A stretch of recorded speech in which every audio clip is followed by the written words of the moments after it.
Hello everyone, welcome to our channel.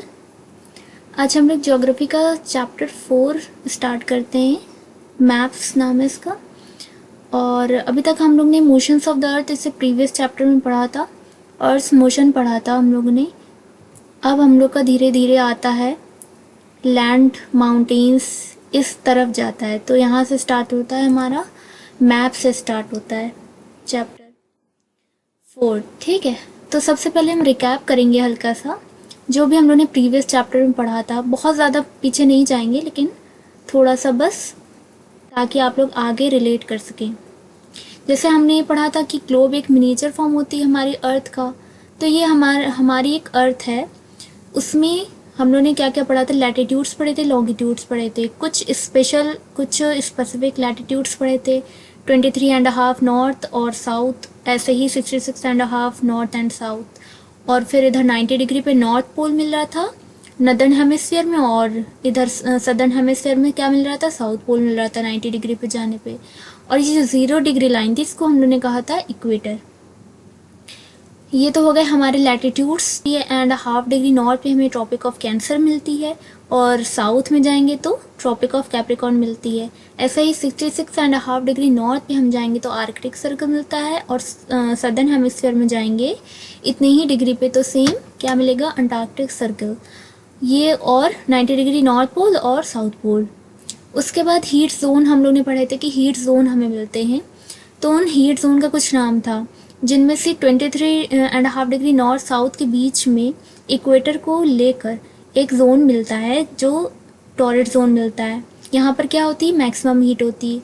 दूसरे type का zone होता है जिसका नाम होता है टेम्परेट जोन। ये हमें नॉर्थ और साउथ दोनों तरफ मिलता है, 23 और 66 के बीच में मिलता है। मतलब कि ट्रॉपिक ऑफ कैंसर और आर्कटिक सर्कल, और ट्रॉपिक ऑफ कैप्रिकॉर्न और अंटार्कटिक सर्कल के बीच मिलता है। ये होता है टेम्परेट जोन। टेम्परेट मतलब थोड़ा सा मीडियम टेम्परेचर होता है यहाँ पर, बहुत ज़्यादा ना गर्मी होती ना बहुत ज़्यादा ठंडा होता है। उसके बाद आर्कटिक सर्कल और पोल्स के बीच में फ्रिजिड जोन मिलता है दोनों साइड। यहाँ पर क्या होता है, पूरे टाइम यहाँ पर आइस रहती है। तो ये तो हमारे कुछ लाइंस हो गई और जोन हो गए। उसके बाद हम लोग ने मोशन पढ़ा था प्रीवियस ही चैप्टर में। तो यहाँ पर 4 हम लोग ने पढ़े थे, जो हमारे वो होते हैं सीज़न होते हैं, जो 4 सीज़न होते हैं मेनली, वो पढ़े थे। तो वो किस वजह से होते हैं, हमारी अर्थ के रिवोल्यूशन पे होते हैं, डिपेंड करते हैं। जो सन के अबाउट रिवोल्यूशन होता है, उसकी वजह से हमें कुछ सीज़न मिलते हैं स्पेसिफिक। तो हमारी कहानी शुरू होती है 21 मार्च से। ये इक्विनॉक्स कहलाता है। इक्विनॉक्स कैसा होता है, यहाँ पर डे और नाइट दोनों सेम टाइम के लिए होती हैं। तो यहाँ पर जो सन रेजेस पड़ती हैं वो कहाँ पर पड़ती हैं, इक्वेटर पे पड़ती हैं हमारी, चाहे हम इधर जाएं और चाहे इधर जाएं। अब यहाँ से कहानी स्टार्ट होती है, तो हम फिर इधर जाएंगे, क्योंकि हमारे ऊपर नॉर्थ होता है, इधर साउथ होता है, इधर वेस्ट है और इधर ईस्ट। हमारी अर्थ ईस्ट टू वेस्ट रिवॉल्व कर रही है। तो यहाँ से इधर जाएंगे, ठीक है। तो जब यहाँ पे जाएंगे और हमारी परपेंडिकुलर रेजेस पड़ेंगे हमारी अर्थ पे, तो हमारा जो नॉर्थ पोल होगा वो सन की तरफ होगा झुका हुआ। जो नॉर्थ पोल है सन की तरफ झुका हुआ है, यानी कि हमारे नदर्न हेमिस्फीयर में ज़्यादा सन रेजेस पड़ रही, तो यहाँ पे हीट ज़्यादा होती है। उस टाइम पे कौन सा मंथ चल रहा होता है, 21 जून। 21 जून वो डेट होती है जिस दिन सबसे ज़्यादा देर तक सूरज जो होता है वो नदर्न हेमिस्फीयर में रहता है, और बहुत गर्मी होती है इस दिन। बताइए, जून में बहुत ज़्यादा गर्मी होती है। तो इसको क्या कहते हैं, समर सोलिस्टिस कहते हैं। और हमारे जब इधर उसी के अपोजिट सदर्न हेमिस्फीयर में होता है, यहाँ पर ठंडी पड़ रही होती है, क्योंकि देख रहे होंगे साउथ पोल में नहीं पड़ रही है सन रेजेस, तो यहाँ पर ठंडक पड़ रही होती है, और यहाँ पर विंटर होता है, विंटर सीजन चल रहा होता है। फिर आते हैं यहाँ पर, तब सितंबर के अराउंड आते हैं यहाँ पर, तो फिर इक्विनॉक्स पड़ता है। क्यों, क्योंकि सन रेजेस कहाँ पे वापस जाती हैं, कहाँ पे पड़ती हैं, इक्वेटर पे पड़ती हैं। जो सेंटर वाली लाइन है इक्वेटर पे पड़ती हैं। फिर इक्विनॉक्स की कंडीशन आती है, और यहाँ पर ना ज़्यादा सर्दी होती है ना गर्मी होती है, और डे नाइट इक्वल होते हैं। यहाँ पर कौन सा सीज़न होता है, ऑटम सीज़न होता है। ऑटम क्या आता है, पतझड़ का सीज़न कहलाता है। और स्प्रिंग कौन सा सीज़न कहलाता है, स्प्रिंग जब नए नए फूल खिलते हैं, नए पेड़, मतलब पेड़ों पे नई नई पत्तियाँ आती हैं, उसको क्या कहते हैं, स्प्रिंग कहते हैं। जस्ट ऑपोजिट होता है ऑटम का। फिर इधर चलते हैं, जब यहाँ पर अर्थ की लोकेशन होती है तो फिर से परपेंडिकुलर पड़ रही होती हैं, उसकी रेजेस कहाँ पर पड़ती हैं, हमारे ट्रॉपिक ऑफ कैप्रिकॉर्न पे। यहाँ पर ट्रॉपिक ऑफ कैंसर पे पड़ती हैं एकदम स्ट्रेट लाइन, और यहाँ पर ट्रॉपिक ऑफ कैप्रिकॉर्न यानी कि ये वाली लाइन, इस वाली लाइन पे स्ट्रेट पड़ती हैं। यानी कि सदर्न हेमिस्फीयर में बहुत ज़्यादा गर्मी होगी, समर सीजन चल रहा होगा, और हमारे नॉर्थ पोल यानी कि नदर्न हेमिस्फीयर में जहाँ पे इंडिया है वहाँ पर सर्दी पड़ रही होगी। और ये कैसा कहलाएगा, विंटर सॉलिस्टिस कहलाएगा। कौन सा टाइम चल रहा होता है, दिसंबर चल रहा होता है, 22 दिसंबर होता है। कहते हैं सबसे लंबी रात यहाँ पर इस टाइम हमारी नदर्न हेमिस्फीयर में होती है, क्योंकि रातें लंबी होती हैं, क्योंकि सन की रेजेस ज़्यादा पड़ती नहीं है, और हमारे दिन छोटे होते हैं सर्दियों में। तो ये हमारी मोशंस हो गई, ठीक है, अर्थ का मोशन हो गया। उसके बाद आज हम लोग आज वाले चैप्टर पे आते हैं। ये हमारे कुछ ऑब्जेक्टिव्स इसमें हैं, what is map, types of map, फिर उसके कुछ कंपोनेंट्स होते हैं, कंपोनेंट्स पढ़ेंगे, फिर स्केच, प्लान, और लास्ट में क्विज करेंगे। चलिए स्टार्ट करते हैं। You have learnt in the previous chapter about the advantages of a globe. However, globe has limitations as well. A globe can be useful when we want to study the earth as a whole, but when we want to study only a part of the earth, as about our country, states, districts, towns and villages, it is of little help. In such a situation we use maps. ये क्या कह रहे हैं कि हमारी map के सबसे पहले जब भी हम कोई नई चीज़ पढ़ते हैं तो हम ये सोचते हैं कि इसकी एप्लीकेशन क्या है, इसका यूज़ क्या है, इसकी ज़रूरत क्यों पड़ी। तो इसकी ज़रूरत तब पड़ी जब हम लोगों ने देखा कि अभी तक हम लोगों ने ग्लोब के बारे में पढ़ा था। तो ग्लोब से हमें ज़्यादा से ज़्यादा क्या पता चल रहा है, बहुत ज़्यादा कुछ हमें इन्फॉर्मेशन नहीं मिल रही है। पता चल रहा है हाँ कॉन्टिनेंट यहाँ पर है, ये यहाँ पर जो डिटेल इन्फॉर्मेशन होती है, जो अर्थ की हमारी जो सरफेस होती है उस पर कितनी सारी चीज़ें होती हैं, माउंटेन्स होती है, रिवर्स होते हैं, फॉरेस्ट होते हैं, ट्रीज़ होते हैं, तो उन सब के बारे में हमें ग्लोब से इन्फॉर्मेशन नहीं मिल पाती। इसके लिए हमें क्या चाहिए होता है, एक मैप की ज़रूरत होती है, जिसके हमें एक एक स्पेसिफिक लोकेशन के बारे में हम पता लगा सकें, कंट्री के बारे में, कौन सी स्टेट, कौन सी रिवर कहाँ से कहाँ तक जा रही है, एक एक बिल्कुल भी क्या कहेंगे उसे, स्पेसिफिक लोकेशन के बारे में हम कैसे समझेंगे, हम एक मैप के थ्रू समझ पाएंगे। तो इसलिए हमें एक मैप की ज़रूरत पड़ती है जहाँ से हमें ट्रैवल करने में आसानी होती है। A map is a representation or a drawing of the earth surface or a part of it drawn on a flat surface according to a scale. ये कह रहे हैं मैप क्या है, एक रिप्रेजेंटेशन है, मतलब जिसके थ्रू हम लोग समझ सकते हैं, देख सकते हैं, एक रिप्रेजेंटेशन है, एक ड्राइंग का, अर्थ की सरफेस की ड्राइंग का एक रिप्रेजेंटेशन है। या फिर हम कहें कि एक स्केल के अकॉर्डिंग एक फ्लैट सरफेस पे कुछ भी हमने ड्रॉ किया है, कोई पार्ट हमने ड्रॉ किया है, तो उसे क्या कहेंगे, मैप कहेंगे, स्केल के अकॉर्डिंग। अब इसको हम लोग डिटेल में समझेंगे, इस डेफिनेशन को ध्यान रखिएगा थोड़ा सा। But it is impossible to flatten a round shape completely, क्योंकि हम लोग कहाँ फ्लैट में बनाते हैं, फ्लैट सरफेस में। We find that maps are useful to us for various purposes. इसका बहुत सारे पर्पसेस के लिए यूज़ किया जाता है। वन मैप, एक टाइप का मैप होता है, shows a small area and a few facts. एक मैप होता है जो एक स्मॉल एरिया के बारे में बताता है और उसके बारे में कुछ इन्फॉर्मेशन देता है। दूसरे टाइप का मैप होता है जिसके अंदर बहुत सारी इन्फॉर्मेशन हमें मिलती है, बहुत सारी इन्फॉर्मेशन।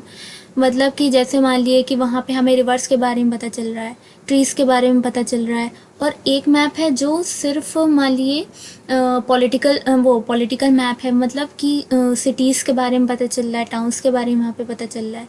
तो एक स्पेसिफिक हो गया जहाँ पे हमें बहुत सारी चीज़ें रिवर्स भी मिल रही हैं, टाउन से मिल रहे हैं, विलेजेस भी मिल रहे हैं, हर चीज़, रेलवे कहाँ से कहाँ ट्रैवल करी, कहाँ से कहाँ उसका बना हुआ है नेटवर्क, बहुत सारी चीज़ें पता चल रही हैं। तो वो क्या हो गया, एक दूसरे टाइप का मैप हो गया। तो क्या करते हैं कि जैसे अलग अलग मैप, जैसे मान लिए हमने नेचुरली जो होती हैं अर्थ पे कुछ बॉडीज़ होती हैं, जैसे कि हमारी रिवर्स हैं, माउंटेन्स हैं, इनका अलग अलग मैप जब हम लोग एक साथ नेचुरली और आर्टिफिशियल भी जब हम लोग एक साथ बना लेते हैं, एक साथ इकट्ठा कर लेते हैं, तो वो एक बुक बन जाएगी। उस बड़ी बुक को, बिग बुक को क्या कहेंगे, एटलस कहते हैं। और इसमें बहुत सारी हमें इंफॉर्मेशन मिल जाती है। When many maps are put together we get an Atlas.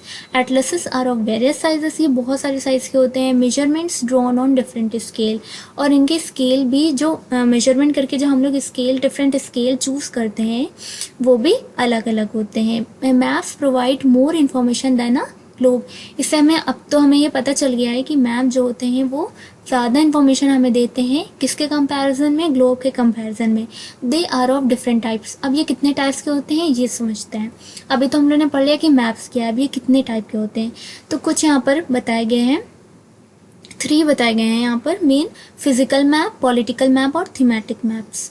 तो फिजिकल मैप्स देखते हैं इसमें क्या है। फिजिकल जो बॉडी होती हैं, जैसे नेचुरल फीचर्स जो होते हैं अर्थ पे, जैसे माउंटेन्स, प्लेटूज, प्लेन्स और रिवर्स, ओशंस, ये सब जो होते हैं इन्हें क्या कहते हैं, फिजिकल मैप। जिसके बारे में हमें इनके बारे में पता चलेगा उन टाइप के मैप्स को क्या कहेंगे, फिजिकल मैप या फिर रिलीफ मैप। तो ये दूसरा नाम भी याद रखिएगा। फिर सेकेंड टाइप इन्होंने बताया है political maps. Maps showing cities, towns, villages and different countries and states of the world with their boundaries are called political maps. Cities हमें पता है, सिटीज़ होती, कंट्रीज़ होती हैं, और टाउन्स, सिटीज़ के अंदर टाउन्स, विलेजेस, ये सब आते हैं।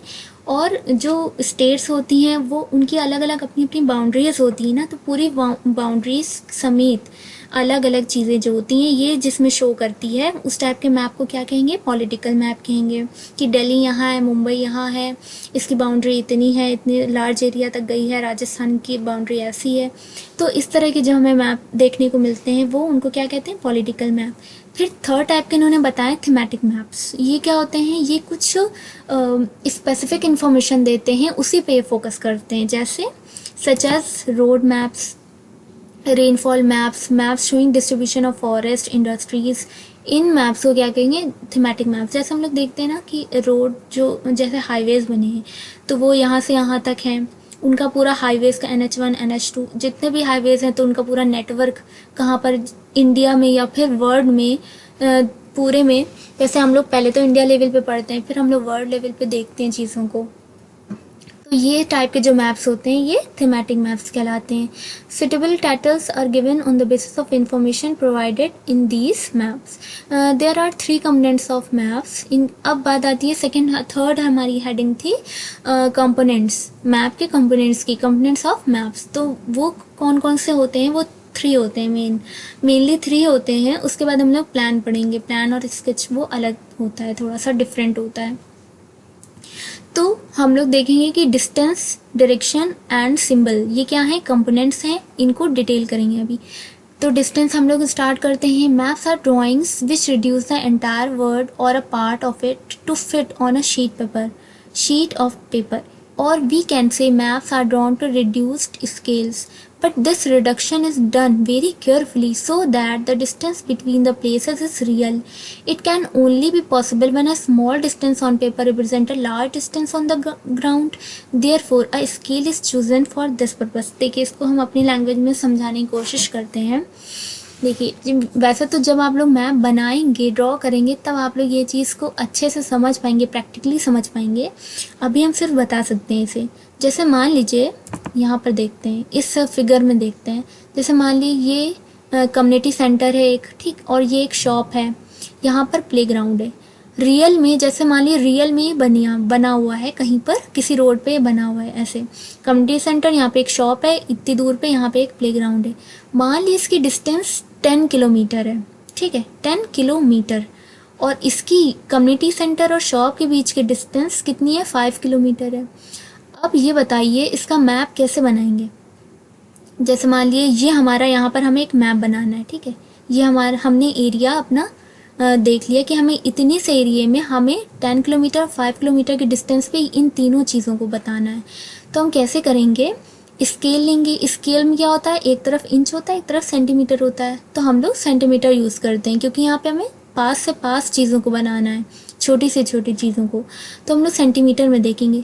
तो जैसे यहाँ पर रेशियो है 10 और 5 का, तो उसी रेशियो में हम लोग किसको कन्वर्ट कर लेंगे, अपने स्केल को कन्वर्ट कर लेंगे सेंटीमीटर में।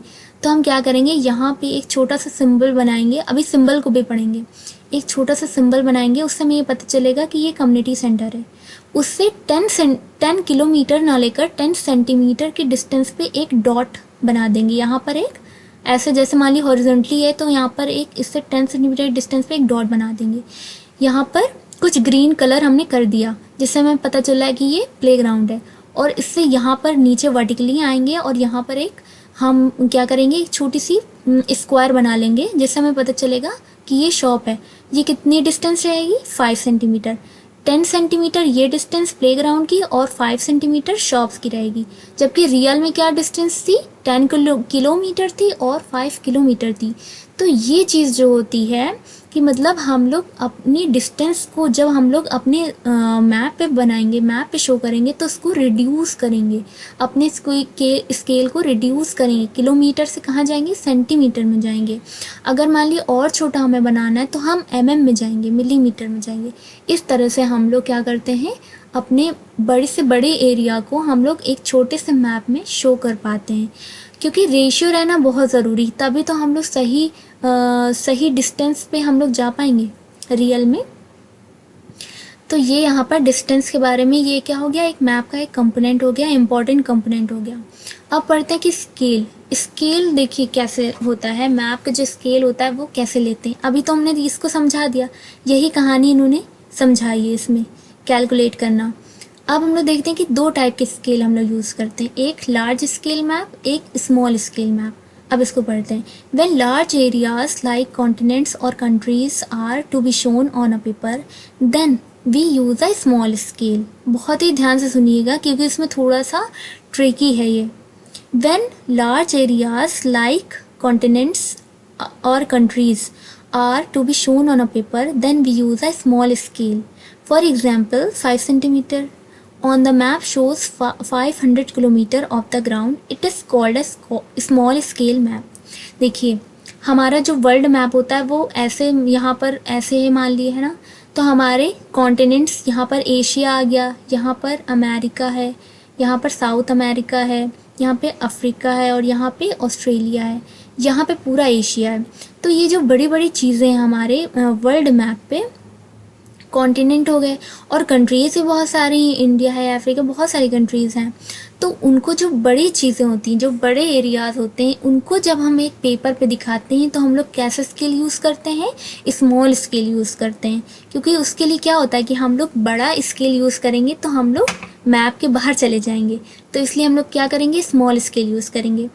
500 किलोमीटर जो ग्राउंड डिस्टेंस हम लोग को अगर शो करनी है तो उसके लिए हम लोग क्या, हमने कर लिया 5 सेंटीमीटर ले लिया, मतलब 500 किलोमीटर। अभी तक हम लोग ने एक एग्जाम्पल में क्या लिया था, 10 किलोमीटर को 10 सेंटीमीटर में चेंज किया था। उस यहाँ पे इन्होंने देखी क्या किया, 500 किलोमीटर को 5 सेंटीमीटर में।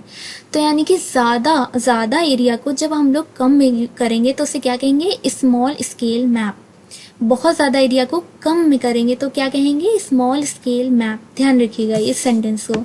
अब सेकेंड पढ़ते हैं। When a small area like your village और town is to be shown on a paper, then we use a large scale, that is 5 centimeter on the map shows 500 meters only on the ground, it is called a large scale map। अब क्या किया इन्होंने, एक small area लिया। देखिए world बहुत बड़ा है, उसमें कॉन्टिनेंट कंट्रीज बहुत दूर दूर है, तो वो क्या हुआ, लार्ज एरिया को जब हम लोग लेते हैं तो स्मॉल स्केल पे लेते हैं, सिंपल। उसके बाद अब ये दूसरा टाइप बता रहे हैं, जैसे बहुत ही पास जो होते हैं, जैसे विलेजेस हैं, टाउन है, बहुत ही पास दिखाने होते हैं हमें मैप में, क्योंकि बहुत सारे हैं ना, इनका नंबर बहुत है। एक कंट्री के अंदर सिटी स्टेट आएंगे, स्टेट के अंदर सिटीज़ के अंदर विलेजेस, टाउन, तो सोचिए हमें कितना महीन छोटा दिखाना होगा। यानी कि बहुत ही पास स्मॉल एरिया को हमें एक्सपैंड करके दिखाना होगा, तो उसको क्या कहेंगे हम लोग, लार्ज स्केल मैप कहेंगे। इनका क्या होता है, 500 मीटर्स, जो ग्राउंड पे 500 मीटर्स की डिस्टेंस पे जो चीज़ें होती हैं उनके लिए हम कौन सा मैप यूज़ करते हैं, लार्ज स्केल मैप यूज़ करते हैं। Large scale maps give more information than small scale maps. Obviously इस चीज़ को कैसे समझेंगे, लार्ज स्केल मैप हमें ज़्यादा इन्फॉर्मेशन देते हैं, यानी कि क्योंकि हम लोग बहुत ही छोटी स्मॉल एरियाज़ को हम लोग इन्फॉर्मेशन, उनके फैक्ट्स जान पाते हैं। स्मॉल एरिया मतलब विलेजेस के बारे में जान पाते हैं, टाउन्स के बारे में जान जाते हैं, जिनका नंबर बहुत ज़्यादा है। यानी कि क्या हुआ, जो स्मॉल एरिया के जो होते हैं, यानी कि वो जो लार्ज स्केल मैप होते हैं वो हमें ज़्यादा इन्फॉर्मेशन देते हैं in compare to small scale map. क्यों, क्योंकि स्मॉल स्केल मैप में हम लोग बहुत ही बड़े एरियाज़ पढ़ते हैं और वो कम होते हैं, नंबर में कम होते हैं। तो ये डिफरेंस थोड़ा सा समझ लीजिएगा। एक बार ना समझ में आए तो एक बार फिर से पॉज करके फिर से रिप्ले करके सुन लीजिएगा, ये बहुत ही इंपॉर्टेंट फैक्ट है। फिर हम लोग सेकेंड कॉम्पोनेंट के बारे में पढ़ेंगे, वो होगा डायरेक्शन। अब देखिए हम लोग ने क्या किया कि जैसे मान ली कहीं जाना है तो डिस्टेंस तो इम्पॉर्टेंट है ही कि कितनी डिस्टेंस पे है। जैसे मान लीजिए यहाँ से चौक से हमें हजरतगंज जाना है, तो अब यहाँ से हमें डिस्टेंस पता कर ली। अब ये किस तरफ जाना है, हमें नॉर्थ जाना है, साउथ जाना है, ईस्ट जाना है, वेस्ट जाना है, किस तरफ जाना है, तो हमें डायरेक्शन भी पता होना चाहिए। तो अब बात करेंगे डायरेक्शन की। Most maps contains an arrow marked with the letter N at the upper right hand corner. This arrow shows the north direction. It is called the north line. When you know the north, you can find out other direction. For example, east, south. There are 4 major directions: north, south, east, west. देखिए ये कह रहे हैं कि जैसे मान लीजिए एक पेपर है, जैसे मान लीजिए हमें कहीं जाना है तो हम लोग क्या करते हैं कि एक पेपर पे मैप उसका लेते हैं और उसके अकॉर्डिंग हम लोग चल देते हैं। तो हम लोग देखते हैं कि इसमें डायरेक्शन कौन सी दी है। मान लीजिए इसमें ऐसे डायरेक्शन दी है नॉर्थ और ऐसे करके एरो बना हुआ है, इसका मतलब नॉर्थ इस साइड है। तो अगर सिर्फ नॉर्थ भी लिखा है तो हम बाकी डायरेक्शन समझ जाते हैं। कैसे? नॉर्थ अगर ऊपर की साइड है यानी कि इसके इस तरफ कौन सा, नीचे इस साइड कौन सा होगा, साउथ होगा, और इसके लेफ्ट साइड क्या होगा, वेस्ट होगा, और इस साइड ईस्ट होगा। देखिए नॉर्थ इधर है तो साउथ इधर है, और जब नॉर्थ साउथ इधर है तो वेस्ट इधर है और ईस्ट इधर है। तो सिर्फ एक डायरेक्शन पता होने से हमें चारों कार्डिनल पॉइंट्स पता चल जाते हैं। इन्हें क्या कहते हैं? कार्डिनल पॉइंट्स कहते हैं। अदर ये मेन डायरेक्शन होती है हमारी। और भी 4 डायरेक्शन इंटरमीडिएट डायरेक्शन होती हैं। कैसे? जैसे मान लीजिए ये नॉर्थ, साउथ, वेस्ट और ईस्ट हैं, तो अब इस तरफ अगर हमें जाना हो तो हम क्या बोलेंगे? नॉर्थ और ईस्ट के बीच में तो हम लोग क्या कहेंगे उसे? North east. एन और ई सिंबल यूज़ कर रहे हैं यहाँ पर हम लोग, ठीक है। नॉर्थ और ईस्ट को शॉर्ट में यूज़ कर रहे हैं सिंबल के फॉर्म में, तो एन ई। कैसे? नॉर्थ और ईस्ट के बिल्कुल या सेंटर से इधर जाना है, इस तरफ जाना है। ऐसे ही ईस्ट और साउथ के बीच में मान ली इस तरफ जाना है तो हम क्या कहेंगे? South east, H E. वैसे ही वेस्ट साउथ तो साउथ वेस्ट, साउथ वेस्ट कहें वेस्ट साउथ कहें वो उससे कोई फ़र्क नहीं पड़ता है। फिर ऐसे ही नॉर्थ और वेस्ट तो यहाँ पर इस तरफ जाना होगा तो नॉर्थ वेस्ट। ये कौन सी डायरेक्शन हो गई? ये हो गई इंटरमीडिएट डायरेक्शन। और 4 कार्डिनल पॉइंट्स कौन से थे? North, south, east, west. तो ये हमारी क्या हो गई? डायरेक्शन हो गई। We can locate any place more accurately with the help of these intermediate direction. सही बात है, ये कह रहे हैं कि मोर एक्यूरेटली, बहुत ही ज़्यादा एक्यूरेसी के साथ हम किसी डायरेक्शन पे जा सकते हैं। जैसे मान लीजिए हमें नॉर्थ जाना है तो हम तो सीधे चल देंगे, ईस्ट जाना है तो चल देंगे। अगर मान लीजिए इस तरफ जाना है तो हम कैसे चलेंगे? इसलिए हमें पता होना चाहिए कि यहाँ पर नॉर्थ ईस्ट डायरेक्शन में जाना है, यानी कि इस तरफ जाना है।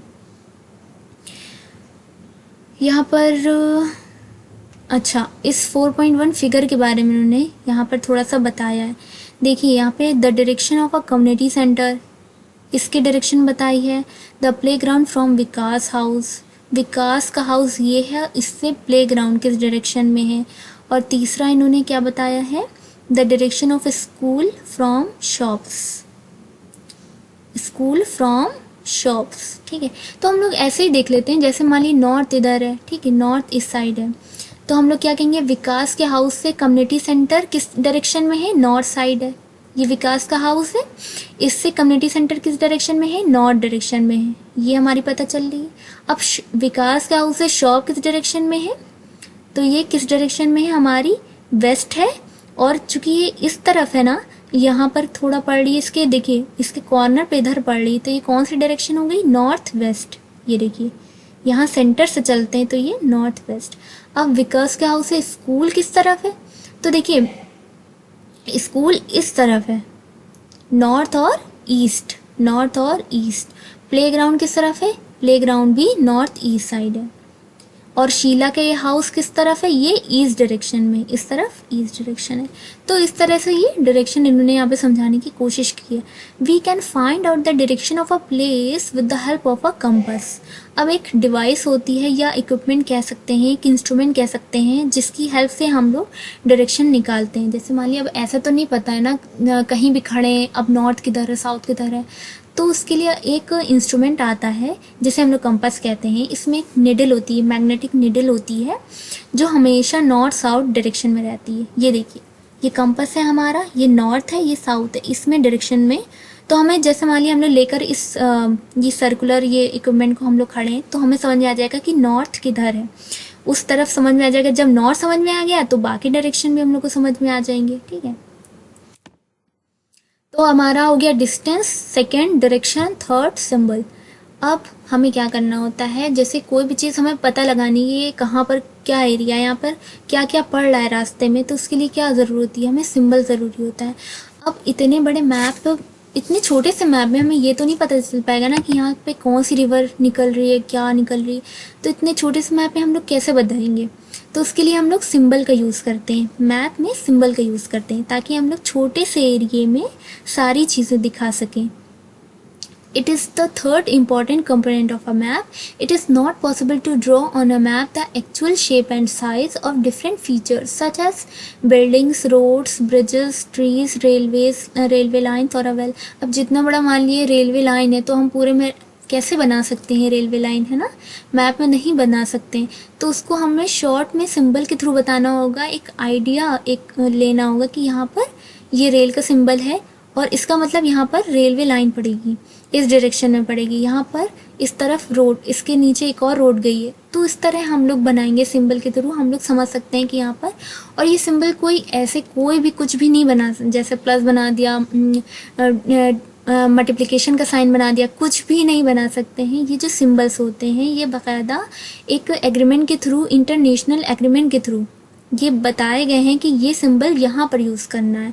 जैसे ये ब्लू कलर की ये रिवर टाइप का दिख रहा है, ये रिवर के लिए। ये ब्लैक स्पॉट जो बड़ा सा दिख रहा है, ये वेल के लिए, कुएं के लिए। ये क्या है, ये टैंक है, ठीक, इसमें ये टैंक है और अंदर वाटर भरा हुआ है। ये जैसे है ये मेटल्ड बताएगा।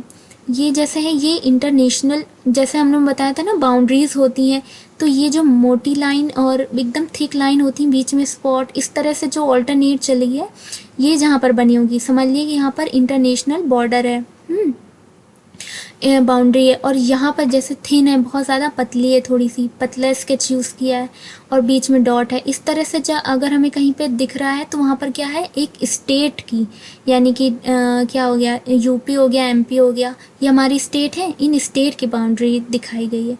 तो इस तरह से होता है। मान ली ये सिंबल बना है तो ये क्या है, टेम्पल का सिंबल है, ये सिंबल चर्च का सिंबल है, इस तरह से होता है। ये बलून्स नहीं है, ये ट्रीज का सिंबल है, ठीक है। और ये ग्रास का सिंबल है, ग्रास का तो बहुत ही इजी होता है, तो सभी को पता होता है। तो जहाँ पर ऐसे बना है यानी कि यहाँ पर क्या है, कोई पार्क वर्क बना होगा या फिर ग्रास ग्रीनरी टाइप होगा। तो इस तरह से सिंबल के थ्रू हम लोग समझ जाते हैं कि अपने रास्ते पे क्या क्या पढ़ने वाला है। इट इज़, ये हम लोगों ने पढ़ लिया। उसके बाद so they are shown by using certain letters. अब देखिए कुछ लेटर्स होते हैं, शेड्स होते हैं, कलर्स होते हैं, पिक्चर्स होते हैं और लाइन होती हैं। These symbols give a lot of information in a limited space. With the use of these symbols, maps can be drawn easily and are simple to read. आसानी से हम मैप को बना सकते हैं कम टाइम में और उसको समझना भी आसान होता है। Even if you don't know the language of an area and therefore cannot ask someone for direction. देखिए बहुत इंपॉर्टेंट है। जैसे मान लिया हम लोग साउथ इंडिया में जाते हैं, वहाँ की हमें लैंग्वेज नहीं पता है, तमिल नहीं आती, कन्नड़ नहीं आती, ये सब लैंग्वेज हमें नहीं आती। हम लोग नॉर्थ साइड के हैं, तो हम लोग कैसे वहाँ पे हमें कहीं ट्रैवल करना होगा तो हम लोग कैसे पूछेंगे, तो हम लोग क्या करेंगे, मैप के थ्रू पूछ सकते हैं।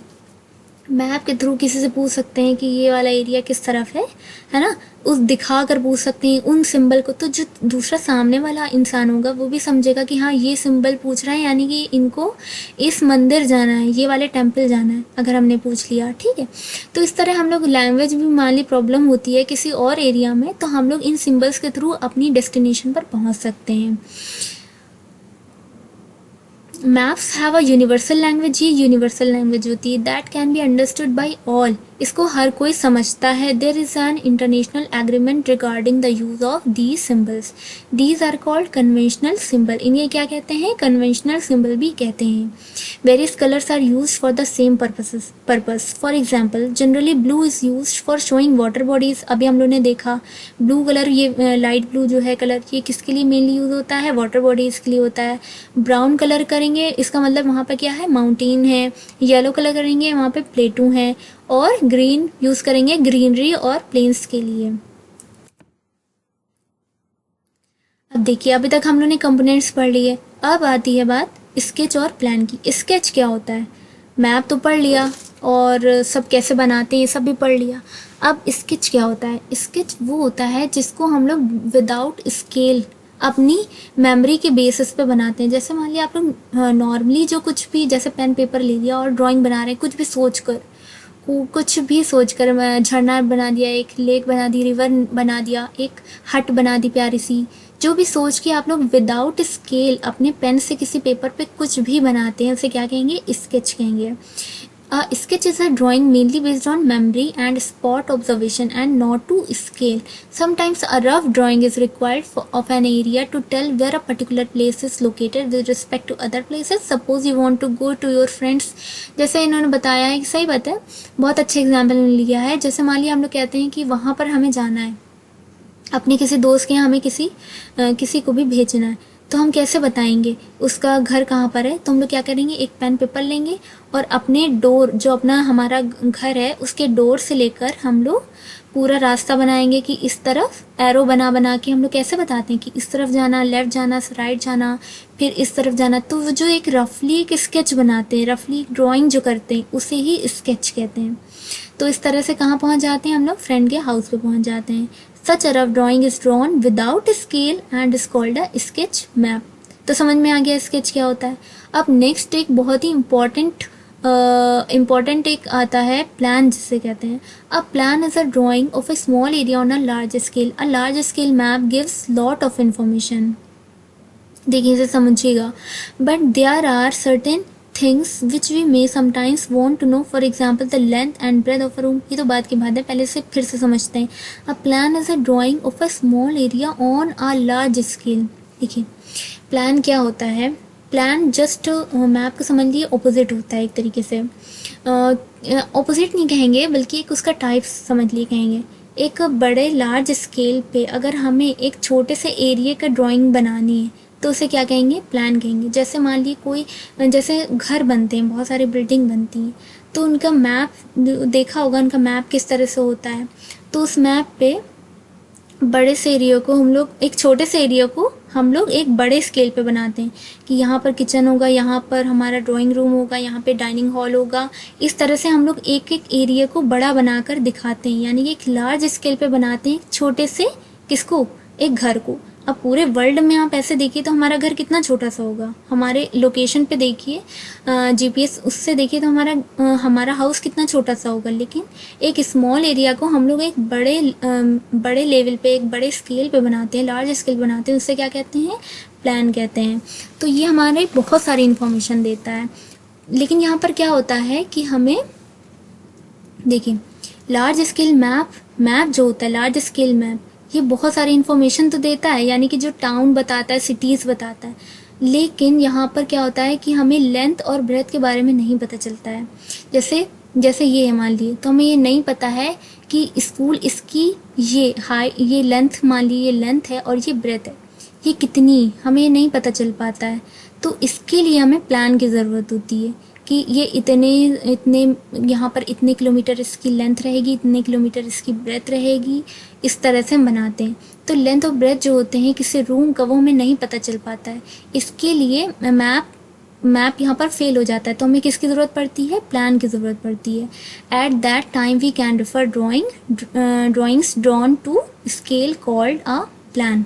इसके लिए हमें किसकी ज़रूरत पड़ती है? प्लान की ज़रूरत पड़ती है, क्योंकि हमने एक लार्ज स्केल मैप तो बना दिया जिसमें बहुत सारी इन्फॉर्मेशन मिल रही है, लेकिन हमें इसकी एग्जैक्ट हमें मेजरमेंट नहीं पता चल पा रहा है। इसकी एग्जैक्ट जैसे किसी रूम की है या स्कूल की है या किसी बिल्डिंग की है, तो हमें इसकी लेंथ ब्रेथ ये सब नहीं पता चल पाता है। तो उसके लिए हमें किसकी ज़रूरत पड़ती है? प्लान की ज़रूरत पड़ती है।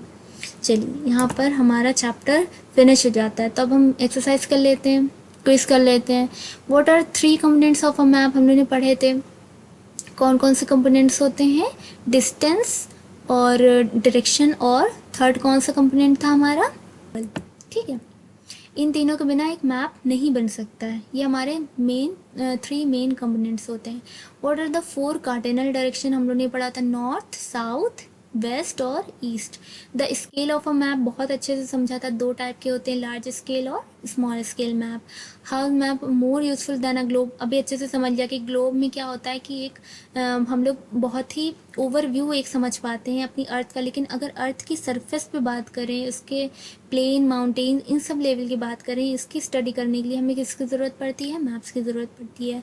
डिस्टिंग्विश बिटवीन अ मैप और अ प्लान। अभी हमने समझ लिया कि जब हमें लेंथ और ब्रेथ एक रूम की एक पर्टिकुलर एक स्पेसिफिक फिगर चाहिए होती है, तो मेजरमेंट चाहिए होता है, तो उसके लिए हमें किसकी ज़रूरत पड़ती है? एक प्लान की ज़रूरत पड़ती है, मैप की नहीं। विच मैप प्रोवाइड डिटेल इन्फॉर्मेशन। कौन सा बहुत ज़्यादा इन्फॉर्मेशन देता है? एटलस जो होता है वो बहुत सारा इन्फॉर्मेशन देता है, उसमें बहुत सारे अलग अलग मैप्स होते हैं टाइप के। How do symbols help in reading maps. तो सिम्बल्स हमें हमें सिंबल्स जो होते हैं कैसे हेल्प करते हैं, तो हमें बहुत ही कम टाइम में और इजीली हमें रीड कर पाते हैं मैप को उनके थ्रू, सिंबल्स के थ्रू। और ये लैंग्वेज जो होती है ये सबको पता होती है, सब जानते हैं इस लैंग्वेज को, इस सिंबल वाली लैंग्वेज को सब जानते हैं। तो हमें अगर लैंग्वेज की भी प्रॉब्लम होती है तो भी कोई दिक्कत नहीं होती है, हम सिंबल्स के थ्रू किसी भी अपने डेस्टिनेशन पे जा सकते हैं। अब ये इन पे आते हैं एमसीक्यूज पे। Maps showing distribution of forest are. Forest जो डिस्ट्रीब्यूशन दिखाते हैं वो कौन से टाइप के मैप होते हैं? Physical, thematic, political. देखिए पॉलिटिकल में सिटी, टाउन्स ये सब आते हैं, स्टेट। फिजिकल में कौन कौन से आते हैं? माउंटेन्स आते हैं और कॉन्टिनेंट्स आते हैं हमारे, ये सब आते हैं। थीमेटिक में क्या आता है? थीमेटिक में हमारे फॉरेस्ट आते हैं और रोड मैप्स ये सब आते हैं। तो कौन क्या हो गया आंसर? थीमेटिक मैप्स हो गया। Blue colour is use for showing. पढ़ा था हम लोग ने, ब्लू कलर किस लिए यूज होता है? वाटर बॉडीज के लिए होता है। माउंटेन्स के लिए कौन सा होता है? Brown colour. और प्लेन्स के लिए ग्रीन कलर यूज मेनली करते हैं। A compass is used to find the main direction. Direction use करने के लिए होता है, डायरेक्शन को फाइंड करने के लिए। नॉर्थ साउथ में निडल होती है, ठीक है, नॉर्थ साउथ डायरेक्शन में निडल होती है, magnetic needle. Scale is necessary. किसके लिए स्केल ज़रूरी है? देखिए सिंबल के लिए स्केल ज़रूरी नहीं, वो हाथ से हम रफली बना सकते हैं। स्केच के लिए भी नहीं, स्केच हम लोग रफली ड्राइंग करते हैं। एक मैप के लिए हमें स्केल की ज़रूरत पड़ती है। तो यहाँ पर हमारी एक्सरसाइज हो जाती है। Thank you so much. अगर आपको ये अच्छा लगे वीडियो तो सब्सक्राइब कीजिएगा, शेयर कीजिएगा, लाइक कीजिएगा, और इससे प्रीवियस चैप्टर ज़रूर देख लीजिएगा। उससे कॉन्सेप्ट, स्टार्टिंग से कॉन्सेप्ट मिलना स्टार्ट हो जाता है, तो फिर वो आगे चैप्टर में बहुत ही आसानी रहती है। और हम लोग यहाँ पर ज्योग्राफी के अलावा हिस्ट्री, सिविक्स, साइंस, इन सब के, मैथ्स के हम लोग ने काफ़ी वीडियोस बनाए, तो आप लोग वो सब भी देख सकते हैं।